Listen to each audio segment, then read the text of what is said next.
What is going on, guys? Paul Ryan back at it again. Hope everybody's having a good Monday. I want to say thank you to everybody who tuned into the show tonight.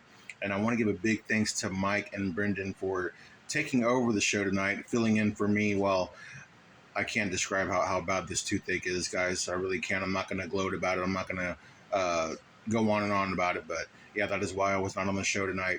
If you've had a toothache or you've had any sort of tooth pain, if you know, right, as the kids say.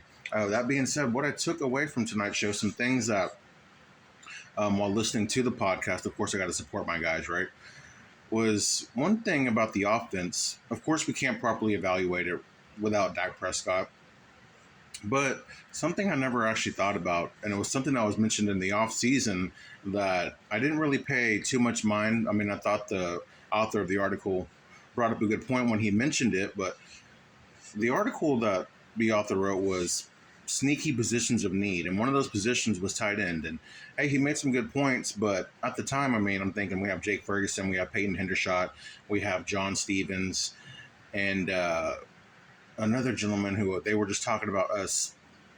Who they were just talking about. I thought I just remembered his name, but I didn't. And I don't want to butcher it. But I was thinking, I feel pretty comfortable with Ferguson, Schoonmaker, and Hendershot, right, and John Stevens. I mean, those four guys, I'm not too worried. But then you think about it, outside of Jake Ferguson, Luke Schoonmaker's been healthy. Thankfully, he had off-season surgery, but at least he's been participating in training camp. He's been playing in the preseason. But Schoonmaker hasn't really been getting a lot of praise or criticism this offseason, or at least during training camp. Peyton Hendershot, I haven't heard a single thing about him. And then just like Brendan and Mike were saying, John Stevens hasn't really done much. They talked about him being a good receiver. Well, we haven't seen it. We haven't heard much about it. Shout out to my son here who wants to join in on the content. Say hi, Baker. He's being shy. But yeah, guys, I thought that was a great point. We haven't really seen a lot from our tight ends. And not that I'm, again, it's a position that I'm worried about, but knock on wood, of course, what would happen if Jake Ferguson were to go down? Can we trust Schoonmaker? I don't know if we can trust Hendershot. We've seen Hendershot do something, but he hasn't done much of anything lately, right? So that was just something I took away from that. And then Mike brought up a really good point when we were talking about this rookie class, how you look at Tyler Guyton, you look at Marshawn Nealon, you look at Cooper Beebe, and then you look at Luafau, right? All those guys look like hits.